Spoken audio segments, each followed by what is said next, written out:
అందరికీ వందనాలండి. Happy independence day. ఈరోజు వాక్యాన్ని చదువుకుందాం. గలతీ 5వ అధ్యాయం 1వ వచనం.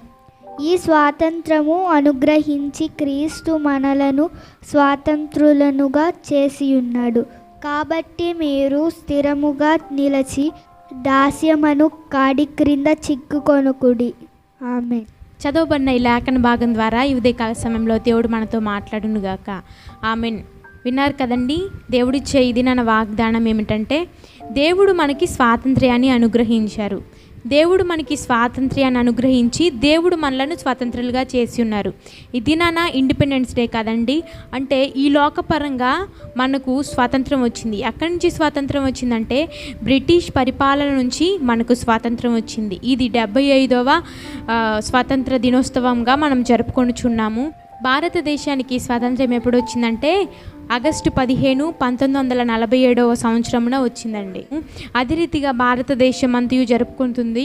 మరి ఇతర దేశాల వారు కూడా కొన్ని ఈ స్వాతంత్ర్య దినోత్సవాన్ని జరుపుకొని ఉన్నారు. ఇప్పుడు దేవుని బిడ్డలారా, లోకపరంగా మనం చూసినట్లయితే చాలామందికి ఇంకా స్వాతంత్ర్యము రాలేదు.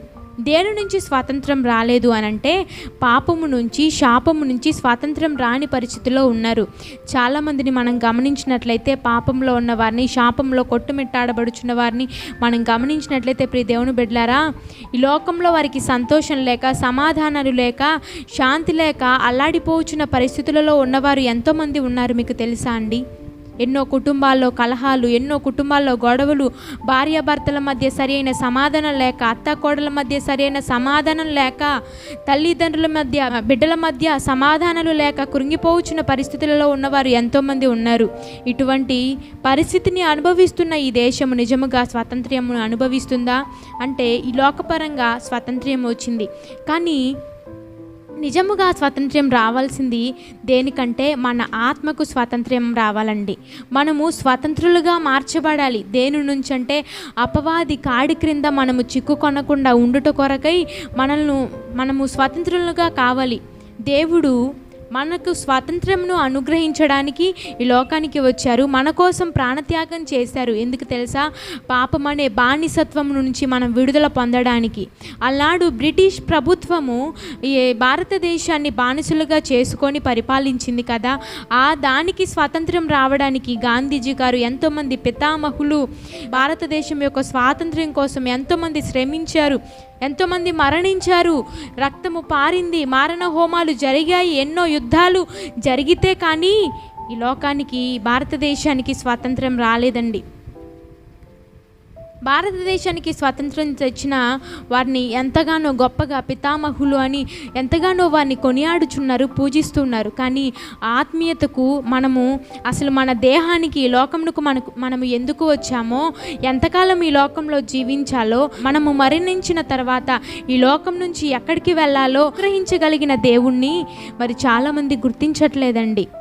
ఈ లోకంలో మన కోసము వచ్చి, మన కోసం ప్రాణత్యాగం చేసి, మన ఆత్మకు రక్షణనిచ్చిన దేవునికి, పాపమనే బానిసత్వం నుంచి మనని విడిపించిన దేవుణ్ణి ఎవరు గుర్తించలేని పరిస్థితులలో ఈరోజు మనము ఉన్నామండి. మన దేవుడు చాలా గొప్ప దేవుడు. కానీ మన దేవుని గొప్పతనం అందరికీ తెలుసు. కానీ చాలామంది ఏం చేస్తున్నారంటే దేవుని నమ్ముకోవడానికి, ఆయన్ని విశ్వసించడానికి చాలామంది ఇష్టపడట్లేదు. ప్రియ దేవుని బిడ్డలారా, నిజముగా మనం స్వాతంత్ర్యమును అనుభవిస్తూ ఉన్నామా? నీవు నిజమైన స్వతంత్రురాలువేనా? నీవు నిజమైన స్వతంత్రుడిగా మార్చబడ్డావా? ఒకసారి ఆలోచించాలి ప్రియమైన దేవుని బిడ్డలారా. మనము నిజమైన స్వతంత్రులుగా మార్చబడాలంటే యేసయ్య రక్తంలో కడగబడవలసిందే. ఆయన మన పాపములు క్షమిస్తే కానీ మనము నిజమైన స్వతంత్రులుగా మార్చబడగలము. కనుక ఇంతవరకు నీవు పాపమనే బానిసత్వంలో ఉన్నావా? శాపం అనే బానిసత్వంలో ఉన్నావా? నీవు కలిగి ఉన్న బానిసత్వంలో నుంచి, అపవాది నీకు వేసిన సంఖ్యలలో నుంచి విడుదల పొందలేక ఉన్నావా? ప్రియమైన దేవుని బిడ్డ, ఇకనైనా ఆ బానిసత్వంలో నుంచి నీవు బయటికి రావాలంటే నీవు దేవుని యొద్దకు రావాలి. అప్పుడే నీకు నిజమైన స్వాతంత్ర్యం కలుగుతుంది. నీ ఆత్మకు నిజమైన స్వాతంత్ర్యం కలుగుతుంది. ప్రియ దేవుని బిడ్డలారా, ఈ స్వాతంత్ర్యము అనుగ్రహించి క్రీస్తు మనలను స్వతంత్రులుగా చేసి ఉన్నాడు. కనుక ఒకసారి నీవు పాపమనే కాడి నుంచి బయటికి వచ్చి, పాపమనే బానిసత్వం నుంచి నీవు విడుదల పొంది, మళ్ళీ ఆ పాపము దగ్గరికి, ఆ పాపములోనికే నువ్వు వెళ్ళాలని నువ్వు కోరుకున్నట్లయితే ఇంకా నిన్ను ఎవరూ రక్షించలేరు. ప్రియ దేవుని బిడ్డ, ఒక్కసారి నీవు రక్షించబడిన నీవు, ఒకసారి వెలిగించబడిన నీవు మళ్ళీ ఆ పాపపు బానిసత్వాల్లోకి వెళ్ళిపోకుండా, ఆ దాస్యం అనే కాడి క్రింద మరలా చిక్కుకొనకుండా నీ భక్తిని, విశ్వాసమును, దేవుడు అనుగ్రహించిన పవిత్రతను నీవు కాపాడుకోనగలిగినట్లయితే దేవుడు మన కోసము అనుగ్రహించిన, ఆయన నిర్ణయించిన గొప్ప రాజ్యానికి మనం వారసులుగా కాగలము. ఎందుకంటే ఈ లోకంలో ఉన్నదంతయు పెంటతో సమానమే. ఎంతకాలము ఈ లోకంలో ఉన్న పాపాన్ని, శాపాన్ని అనుభవించాలని నువ్వు చూస్తావు. అదంతయు వ్యర్థమే అని తెలిసినప్పటికీ కూడా దానిలో నుంచి బయటికి రాలేక ఇంకా అపవాది చేతిలో నీవు బానిసగా ఉన్నావా? దేవుడు నిన్ను విడిపించడానికి సమర్థుడు. చాలామంది అనుకుంటారు, అయ్యో నేను తప్పు చేశానే, పాపం చేశానే, దేవుడు నన్ను ఇంకా క్షమించరు, ఎన్నోసార్లు ఆయన నన్ను క్షమించారు, ఇక నన్ను క్షమించరు, నేను తెలిసి పాపము చేసి ఉన్నాను, ఇక నాకు విమోచన లేదు అని చాలామంది ఏం చేస్తున్నారంటే ఆయన సన్నిధికి రాకుండా, ఆయన సన్నిధిలో వారి ముఖాన్ని చూపించకుండా ఈ లోకాన్ని విడిచిపెట్టి వెళ్ళిపోవాలని చాలామంది అపవాది చేత బానిసలుగా మార్చబడి ప్రాణ హత్యలు చేసుకుంటూ ఎంతోమంది మరణిస్తూ ఉన్నారు. కానీ దేవునికి అదేమాత్రం ఇష్టం లేదు. ప్రియ దేవుని బిడ్డ, దేవుడు ఇంకా నీ వైపు ఆయన చేతులను చాపే ఉన్నారు. ఈ రోజైనా ఈ బిడ్డ నా దగ్గరికి వస్తుందేమో, ఆమెను రక్షిద్దాము అని దేవుడు వేచి చూస్తూనే ఉన్నారు. కనుక ఈ మాటలు వినిచిన నీవు ఎటువంటి బానిసత్వంలో ఉన్నను, అపవాది నిన్ను ఎటువంటి బానిసత్వానికి అప్పగించినను, ఎటువంటి పాపమనే కాడికి నిన్ను అప్పగించినను, నిశ్చయముగా ఈ ఉదయకాల సమయంలో దేవుడు మనందరితోనూ మాట్లాడుతూ ఉన్నారు. ఆయన మనని రక్షించడానికి సమర్థుడు. మనని విడిపించగలిగిన దేవుని యొద్దకు వద్దాం. నేను అపరాధిని, నా అపరాధాన్ని తీర్చగలిగిన వారు, నా పాపము శాపము తొలగించగలిగిన వారు ఎవ్వరు లేరు అని నువ్వు కృంగిపోతున్నావేమో. అపవాది మనకి కొన్నిసార్లు కొన్ని భ్రమలు పెడుతూ ఉంటుందండి. నువ్వెంతగానో పాపం చేశావు, దేవుని దృష్టికి ఎన్నిసార్లు పాపము చేశావు, నీ పాపము బహుఘోరమైనది, ఆయన నిన్ను ఇంకా క్షమించరు, నువ్వు ఆయన సన్నిధికి వెళ్ళినా వ్యర్థమే అని అపవాది చాలా అపోహలు నీకు పెడుతూ ఉంటుంది. నిన్ను ఆయన సన్నిధికి రానికుండా వెనక్కి లాగివేస్తుంది. ఆయనను సరే, నువ్వు ఏమాత్రం వెనక్కి తగ్గవద్దు. ఆయన సన్నిధికి వచ్చి వారిని ఆయన ఏమాత్రం త్రోసివేసే దేవుడు కాదండి. ఆయన సెలవిస్తున్నారు కదా, నా యొద్దకు వచ్చి వారిని ఏమాత్రం త్రోసివేయవాడును కాను అని దేవుడు సెలవిస్తున్నారు. కనుక నిర్మోహమాటముగా నిన్ను క్షమించగలిగిన దేవుని యొద్దకు నీవు రా. నిశ్చయముగా ఆయన సన్నిధిలో ఉన్న స్వాతంత్ర్యమును నీవు అనుభవించు. మళ్ళా నువ్వు విడిచిపెట్టిన దాని వైపు వెనక్కి తిరిగి చూడకుండా దేవుడిచ్చిన స్వాతంత్ర్యాన్ని అనుభవించాలి. ప్రియ దేవుని బిడ్డలారా, ఇంతవరకు నువ్వు చేసిన పాపాలన్నిటి నుంచి దేవుడు నిన్ను విడిపించినప్పటికీ నీ మళ్ళీ వెనక్కి వెళ్ళిపోవాలని నువ్వు చూస్తున్నావా? ఆ దాస్యం అనే కాడి క్రిందకు వెళ్ళిపోవాలని చూస్తున్నావా? లేదు ప్రియ దేవుని బిడ్డ, ఆ దాస్యం అనే కాడి క్రిందకు మనం వెళ్ళిపోకుండా మనందరినీ మనం రక్షించుకునే వారిగా ఉండాలి. అంటే ఆ పాపపు బానిసత్వంలోకి మనం వెళ్ళిపోకుండా దేవుని యొక్క సహాయాన్ని మనం కోరేవారిగా ఉండాలి. ఆ స్వాతంత్ర్యం మనం అనుభవించుచు మనము స్థిరముగా నిలిచి ఉండాలి. కొన్ని దినాలు దేవునిలో ఉండి, కొన్ని దినాలు లోకంలో ఉండి, కొన్ని దినాలు పరిశుద్ధముగా ఉండి, మరి కొన్ని దినాలు పాపంలో నువ్వు జీవిస్తూ ఉన్నావా? శాపాన్ని నువ్వు అనుభవిస్తూ ఉన్నావా?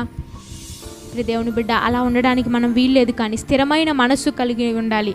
దేవుని ఒక వాక్యం సెలవిస్తుంది, పట్టణమును పట్టుకొని వానికంటే తన మనస్సును స్వాధీనపరుచుకొనివాడు శ్రేష్ఠుడని దేవుని యొక్క వాక్యం సెలవిస్తుంది. నిజమే, మనము పట్టణమును పట్టుకునే అంత సామర్థ్యత మనకి ఉన్నను, ఎంతగానో డబ్బు ఉన్నను, ఎంతగానో ఐశ్వర్యం, పేరు ప్రఖ్యాతలు మనకు ఉన్నను, ఈ లోకంలో మన మనస్సును మనం స్వాధీనపరుచుకోలేని వారిగా ఉంటే, మన మనస్సు మనం చెప్పినది వినకుండా మరి ఈ లోక సంబంధమైన వాటి కోసం పెరుగులేడుతూ ఉంటే, నీ మనస్సు నీ స్వాధీనంలో లేకుండా ఉంటే నువ్వు ఎన్ని కలిగి ఉన్నదన్నీ వ్యర్థమే. కానీ నీవు కనుక నీ మనస్సును స్వాధీనపరుచుకోగలిగినట్లయితే, నీ మనస్సు నీవు చెప్పిన మాట అది వింటుంటే, అది చెప్పిన మాట నీవు వినడం కాదు, నీవు చెప్పిన మాట వినాలి.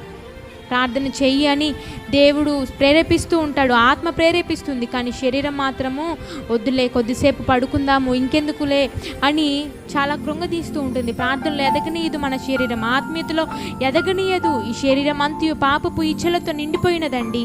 కనుక శరీరం మాట మనం ఏమాత్రం వినొద్దు, కానీ మనము ఆత్మ మాటే వినాలి. ఎప్పుడు ఆత్మ ప్రేరేపణకే మనము లొంగేవారిగా ఉండాలి, కానీ శరీరం ప్రేరేపించడానికి ఏమాత్రం లొంగేవారిగా ఉండద్దు. కనుక ఈ మాటలు వినిచిన ప్రియమైన దేవుని బిడ్డలారా, ఆయన అనుగ్రహించిన స్వాతంత్ర్యాన్ని కాపాడుకుందాం. మరలా దాస్యం అనే కాడి క్రిందకు వెళ్లకుండా మనం కాపాడుకుందాము. పరిశుద్ధతలో నిలిచి ఉందాం, ఆయన సన్నిధిలో మనం నిలిచి ఉందాం. అటు కృప దేవుడు మనందరికీ అనుగ్రహించును గాక. ఆమేన్. మరి ఇంతవరకు ఈ మాటలు విని ఉన్న మీరు దేవా, మళ్ళా పాపం అనే దాస్యం అనే కాడి క్రిందకు మేము వెళ్ళిపోకుండా సహాయం చేయండి ప్రభు అంటూ ఒక చిన్న ప్రార్థన మనం చేసుకుందాం. స్తోత్రం యేసయ్య, మహోన్నతుడ, మహాగణుడ, మీకు వందనాలు ప్రభువా. ఈ ఉదయకాల సమయంలో మీరు మాతో మాట్లాడుచున్నారు తండ్రి, మీకు వందనాలు ప్రభువా.